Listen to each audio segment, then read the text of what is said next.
like you because I'm not.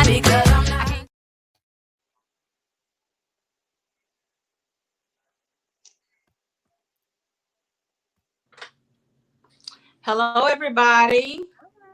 Hey, everybody. Hi, how are y'all doing today? Welcome to Life in Sync. We're so glad that you took the time out to join us on today. We're talking about a pretty relevant topic right now, part one of mental health during the pandemic. And we're going to be looking at youth on today and children, and knowing that a lot of times our youth, our children, suffer from issues with mental health for many different reasons. And so I'm Mary. This is Erica and Rhonda, as usual. And we have a special guest today, Miss Tracy Williams, who is a Hello. mental health therapist and specialist dealing with children ages 4 to 18. So it's going to be a lot of good information today. When we talk about mental health, we're talking about our psychological and our emotional well-being. We're talking about being of a sound mind. We're talking about being healthy in every area of our life. And so it's so important that we address the issues that affect mental health, not only in us as adults, but also in our children. Because if those issues are not addressed, then we'll have a mentally ill child that grows up to be a mentally ill adult. And so we're so happy to have an expert on here today that's gonna give us some wisdom and some knowledge and understanding so that we can better parent our children. We all understand that it takes a village, and we have to have the information so that we will know what to do in the event that there is a situation for which a child needs help. It doesn't always have to be your child, but it can be anybody's child. And so we want to make sure that we offer resources, and as we're living life in sync, we're making sure that in every area of our life that we're healthy, and our mental health is so important. So I'm going to go ahead and let Miss Tracy Williams introduce herself and tell you guys about what it is that she does. Go ahead, Tracy. Well, well, first of all, thank you guys for having me on tonight. Thank you. I work Thank with youth you. villages, actually. I'm a mental health therapist. I've been working for over 9 years now. We do in-home services. We work with kids 4 to 18 years old. Right now, we're in-home doing services with kids who are just needing help with like pretty much grief therapy, trauma therapy, ADHD. Some of them have autism. We have kids who have issues in the school setting, just in different social settings. We try to help kids out that may have issues like going from like maybe foster homes and stuff like that. So we try to just help anybody that just need help. Right now we're taking clients, so I just want to throw that out there. Um, but if y'all have any questions, just kind of just bring them out, and I can just give you further information. Um, I know you're saying you work with children and you go into the homes. Do you all go into the schools as well? I'm sorry. I was trying to see, do you all go into the schools as well to see the students or the children? Let's see. Can you hear us, Tracy? Yeah, what was that now? No, I didn't hear. Do you all go into the schools as well to assess children to I see if heard they you, have any? Rhonda. If you'll ask her, Rhonda. Okay, well, she's asking, do y'all go into the schools as well to assist We children? do. No, we don't go into the schools to assess the kids. What we do is we have the wraparound process. I'm not sure if y'all are familiar with the wraparound process, but what that wraparound process is, we have all the supports that help the kids. That's the informal supports and the formal supports. That may include like the probation officers, the principals, the teachers, aunts, uncles, anybody that has any dealings with those kids. It could be a pastor, family friends, anybody, their best friends, or anything like that. These are people who these kids trust. People who have anything that would have any input on them, anything that's going on in their lives. These are people who these kids say, you know what, they may have spent time with them during the summer, or they spend time with them after school or anything like that.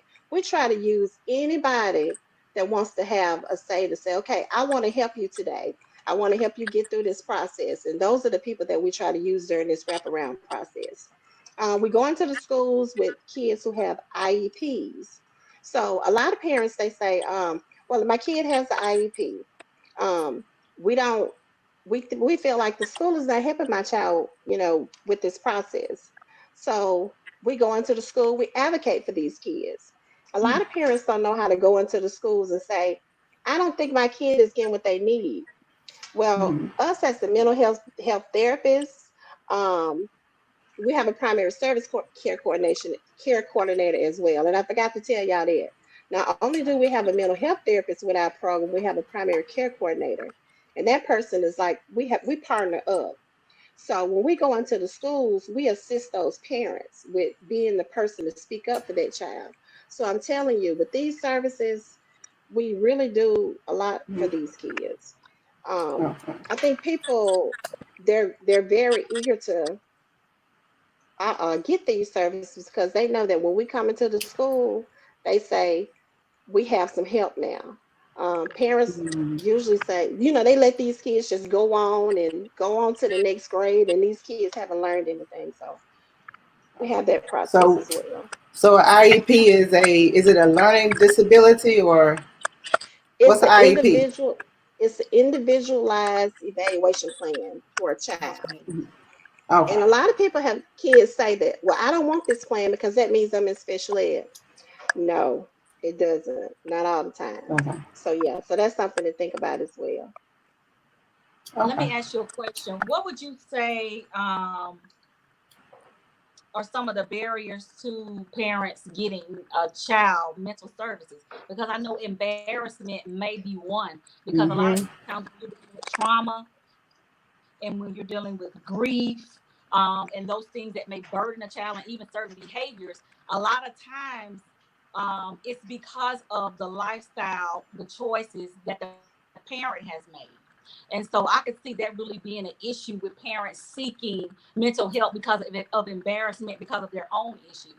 So, what would Mhm. you say to encourage a parent to actually reach out to you guys for help with their child, even though they may be struggling with some of the same issues as well? A lot of times we tell the parents, like I said, it's in-home based. And when we go into the home, nobody ever has to know that you're receiving our services.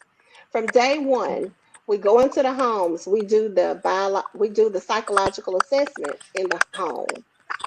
We have it set up now to where we even can have the doctor do the evaluation in our offices, or if you have internet services, sometimes we can even have it done at your house. So nobody ever knows that you're getting these services. A lot of families don't want people to see them at the offices. All of Yeah. our services are held in the home setting. Even in the school setting, I've told kids, we don't come to the school setting to do your sessions. We're Mhm. strictly in home. But we have some of those kids that say, well, I want you to come to the school. I want people to know that you're my therapist. I'm getting your services because I need help. We get that a lot. Oh, that's good. Okay. They own it. Yeah. Hmm. But I think that's great that y'all are able to go into the home because to me that breaks down that barrier, Right. and that fear. So that's a great thing that everything is able to be done in the home for those who want it. I do agree with that because that is a touchy thing when it comes to someone getting help. The hardest thing is to admit the truth, and so that will help somebody be able to let their guard down to admit the truth, in order to get Right. help. So I think that's a great thing. Yeah, it is. And one thing So I when add, I'm oh, go ahead. sorry. No, You go one ahead. thing I add is that I often tell the families, we do individual therapy and we do family therapy. But when we go into a home, one thing we always say is, we know that you want help for your child, but I know it's a lot of women on the panel, so we always say if mama ain't happy, ain't nobody happy. So we have to take care of mama first. And when we get mama in a good place, then the kids follow suit. So most of the time when Yeah. we find there's an issue in the home, we start with mama first. And then once we get mama in a good place, then our kids start to follow suit, and we get the kids in a better place. So you will be Mm-hmm. amazed at what we find after that when we get mom in a good place. The kids often do a whole lot better. So, what are some of the things that you do to build trust? Because we talked about last week a lot of one of the major issues and barriers to mental health is a distrust, um, especially when it comes to minorities of the medical system, healthcare system, mental health system. So, what are some of the things that you do in order to build trust so that a person will actually entrust you with their child, entrust you with their child's mental health? That child may say some things that, like I said, exposes the parent, exposes certain Mm-hmm. Right. situations, exposes certain, unspoken truths and trauma that could have happened in their past. So, how is it that y'all go about building their trust? Well, one of the things we have to tell our parents when we first enter the home is that we're mandated reporters. If there's anything that you tell us that may cause harm to you, yourself, or somebody else, we have to report those things. Like, I mean, that's the first thing we tell them. But I mean, even with these kids, we let them know that we're here to help you. If there's anything that has happened to you in the past, we want to make sure that these things never happen again. And even with these parents that we service, we tell them when we first go in the door, listen, this is your home. Whatever you do in our absence, as long as it's to protect your child and you're in an environment where you're doing the best that you can at this point, we're not here to judge you. We just want to make sure you get where you need to be. So if you're living in a house that you're saying, look, because sometimes I go into a home and they say, well, my house is not clean and we don't have the best furniture. And I tell them, it's okay. We're here to help you get the resources that you need to get to a better Mm-hmm. place. And I'm telling Mm-hmm. you, when you tell people that, they are so open. I mean, they open up to you, and they're like, "Well, you're not judging me. Just be Mm-hmm. yourself, and and we'll get you to where you need to be." So I think that's what really Awesome. makes it better. Yeah. Mm-hmm. Wow. Absolutely. A lot of times we pass judgment on children. We, as a society, we like to label people and label things Right. and label behaviors. Mm-hmm. And and when the child is particularly maybe acting up at school or acting out in the community, we're very quick to label and we're very quick to judge, put them in the corner, and throw them away. But one of the reasons why we decided to address this issue today is to let people know that there is help available. To let people know that there are resources available in everybody's community if you research it and seek it out. Right. Hiding the issues, um, only focusing on disciplining a child, whether it Right. be however you choose to physical discipline or taking things away, sometimes there's a bigger, deeper issue than that. Mm-hmm. Even Absolutely. personally, I had an issue a couple of years ago with one of my children, and her attitude changed. She became very irritable, very snappy, and I would ask her what was wrong, and she would tell me nothing was wrong. But in my heart as a mother, I knew something was wrong, and I knew she wasn't telling me. Yeah. And so, what I decided to do was take her to a therapist for some counseling to see if she will open up to the therapist, because I feel like my job as a parent is to make sure that I do everything to the best of my ability to make sure my children are whole. And so, while I was in there with her in the counselor, she sat up straight and she acted like everything was cool and she didn't know why she was there. But when I was asked to Mm-hmm. step out, she opened up to the therapist and just broke down and Right. cried. And the issue was that she was being bullied at school. Right. And she didn't want to tell me because she knew that I would go down there and kick the door in, Right.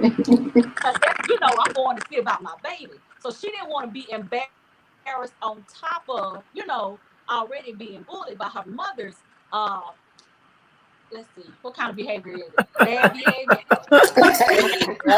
irrational behavior. And so I said I had to say, sometimes and so that was the time for me to start reflecting on how I handle things when stuff goes wrong with my children, because Mm-hmm. that mama bear comes out and I growl. Right. And so, and then, I might cut up, what I'm saying, ask questions later, you know. But, just to say this to parents, sometimes we have to be careful about how we carry ourselves. And we may have to sit down with our children and see how they perceive us. And sometimes they may, in their own mind, keep their own issues suppressed out of fear of what we might do in order to protect us. And so we have to kind of get real with that when we talk about mental health and everything. So I understood why she didn't tell me that she was being bullied, because she knew I was gonna show up, you know. Right. But I had to learn how to handle myself different, present myself in a different way to my children, so that they will be more prone to tell me when something is wrong or somebody is bothering them, because they know I have no tolerance for nobody messing with my baby. Be something as innocent as that. You're trying to be that protective parent. You're trying to be that good Right. parent. You're trying to press forward.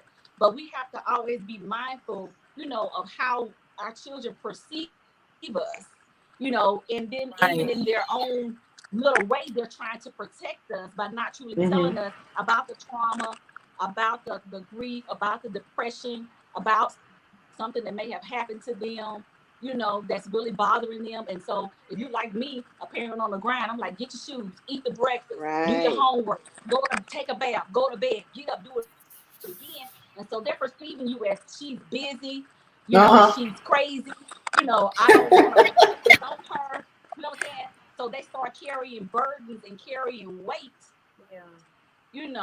not really seeing that they have an outlet. So I like the part that you mentioned, Tracy, about having a support system. It truly does take a It village. does. It And does. a lot of times when we're looking at our children, a lot of times we get upset because we start to see the bad things about ourselves. Right. And True. That is so true. with that depression, they become little us. And I'm like, that sounds to me. That sounds like me. So that puts us in a place where, as parents, and as support system, aunties, grandmas, uncles, brothers, whomever, that we have to start to process, and we have to start to deal with ourselves so that we can become better people for our children. But I really, your aspect on that. The parent, when you say a parent, when they go to the school and they want to advocate for their child, but they're a little ratchet about how they advocate, Absolutely. then they are Right. not received well. And then that in turn causes embarrassment a lot of times for the child, and that becomes a whole nother issue. So what would you say to parents, like I used to be? Hallelujah. Delivery. And we do. But anyway, And I'm glad you asked that question because we teach parenting skills. That's some of the things that we have to do as well. We teach them parenting skills.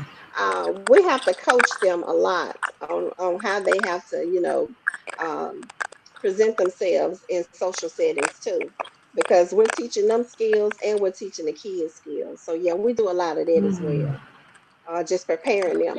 And what it is we stay in these homes from like 9 to 12 months. And what we teach them to do is learn how to do things after we leave.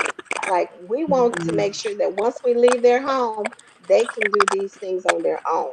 Coping And so skills. Okay. that's what our goal is. Yeah.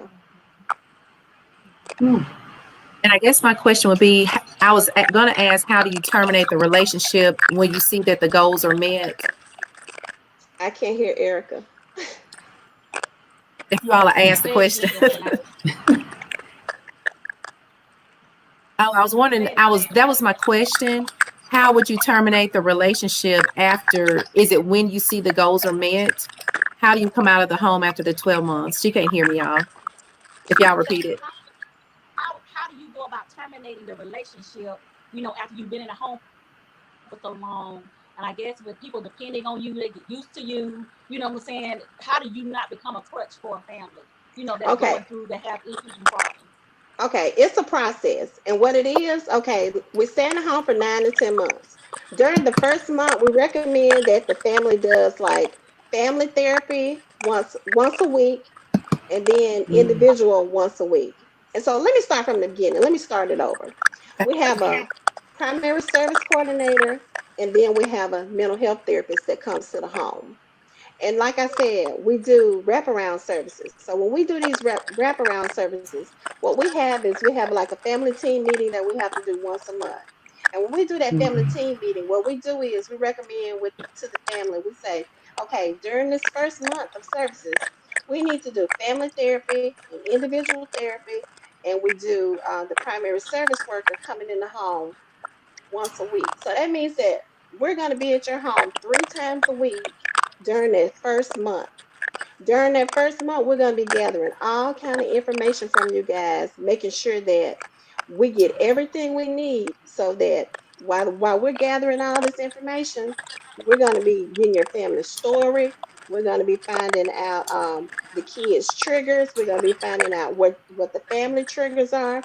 We're going to be coming up with a de-escalation plan for any of the Mhm. behavior problems. We're going to be getting referral behaviors. We're going to be putting in safety plans and everything in the house during this first month. Then after the next month, we're going to come back and do another family team meeting, and we're going to see what progress we made the first month. Okay, if we made progress, and we're going to talk about all this stuff, and we're going to say, okay, do we still need to stay in your home again and do family therapy, 1 time a week and individual therapy? And we just change it up every week just to see. And as the months go by, we reduce that therapy. And so by the time we get to the ninth month, we may be seeing your family once a month or Mhm. twice a month. Yeah, so we're reducing it so that by the time get to the ninth month, we may be seeing y'all once a month because we've taught you so many skills to get you where you need to be. So we're gradually getting your family to where they need to be. Okay, So So making that's it's them like how a it works. weaning. independent. Yeah, Uh we're huh. weaning you. Yeah, yeah, and that's how it works. Some families are successful. Most of the time, we have successful discharges, but not every family is successful. And and that's with everything that you do, because you're gonna have some people that do take some steps back and they relapse. And a lot of relapses are caused by kids who have parents who do not meet them halfway, or parents who feel like they don't need help.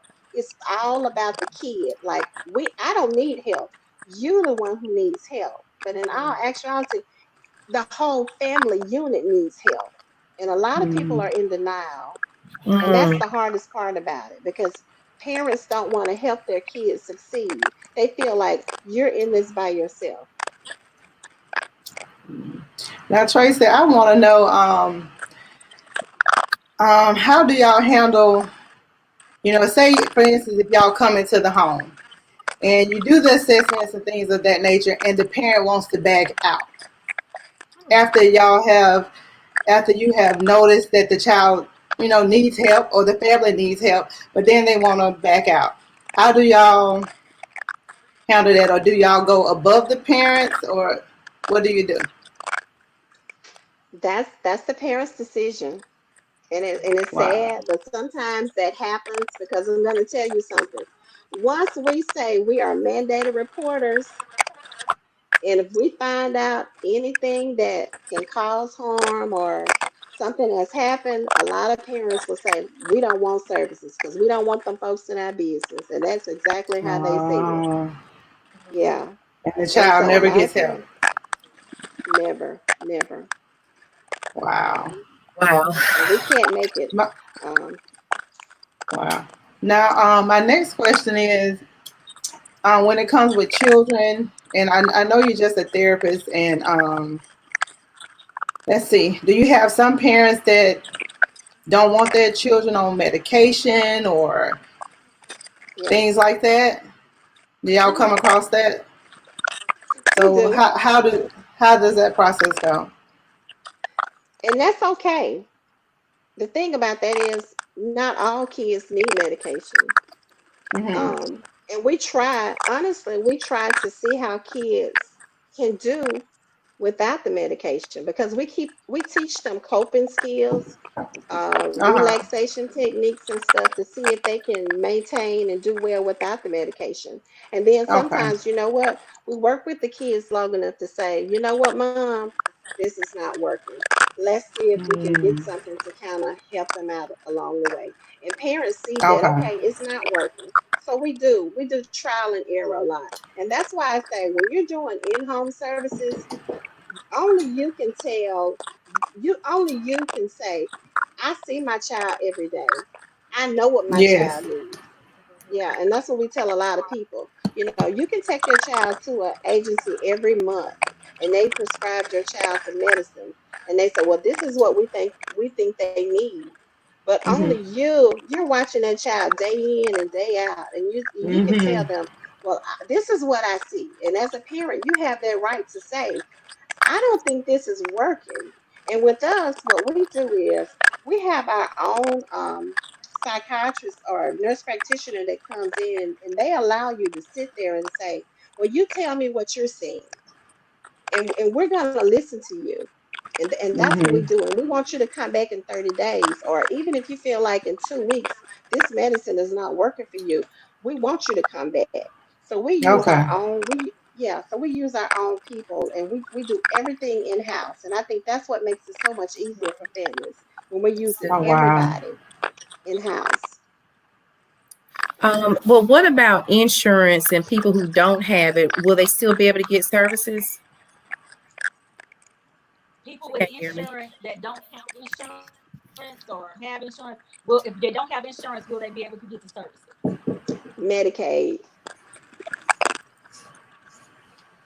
Medicaid. Mhm. Yeah. Well, we did this show today so that we can let people know that there is help available. It's not only in our local community, but in every community, especially as we continue to go through the pandemic. Families are spending more time together. Children are Yes. home. There's a lot of stress. You know what I'm saying? Yes. There's some things you Yes. found out about your children that you didn't know. There's some things that might scare you, puzzle you, worry you, have you given them the side eye. Um, so even in that respect, don't deny your children mental health services if you feel they need it. Just like if Yes. they had a That's cold, right. take them to the doctor, or just as if Absolutely. they had a stomach ache or a rash or a virus. In that same respect that you want them physically healthy, we have to have a desire to want them to be mentally healthy as well. Because, like I said, Yes. a mentally child untreated, you know, will grow into a mentally unstable adult. That's And we have a right. lot of adults who are mentally unstable, suffering from mental illness, that are now adults trying to work through childhood trauma, depression, disappointment, grief, things that have actually happened to them that should happen to no one. But because they did not get the services they needed at a young age, they're now processing through those things as an adult, you know. And sometimes it's unfortunate that people have to suffer in that manner. So there is help available. If you want to give your information, Tracy, for people who live in the Meridian, Mississippi area, and also if you know of any ways that they can research and find out if they don't live in this particular area, where they can reach out and try to find help, what to Google, or to look up so that they can get the help they need for the family so their family can be whole. Actually, these services are available throughout the state of Mississippi. So, it's in Mississippi.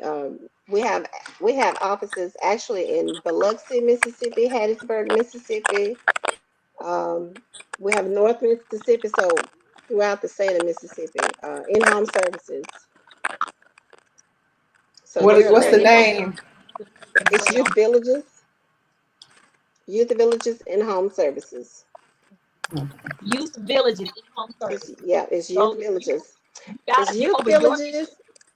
And let me tell you about it. It's Youth Villages My Pack. It's Mississippi Youth. Let me see. Youth Villages My it's Mississippi Youth Program around the clock. So it's around the clock. It's 24 Okay. hours a day. Yeah, Great. it's called My Pack. That's the agent services that I provide. Okay. So we want to make sure that our families are healthy.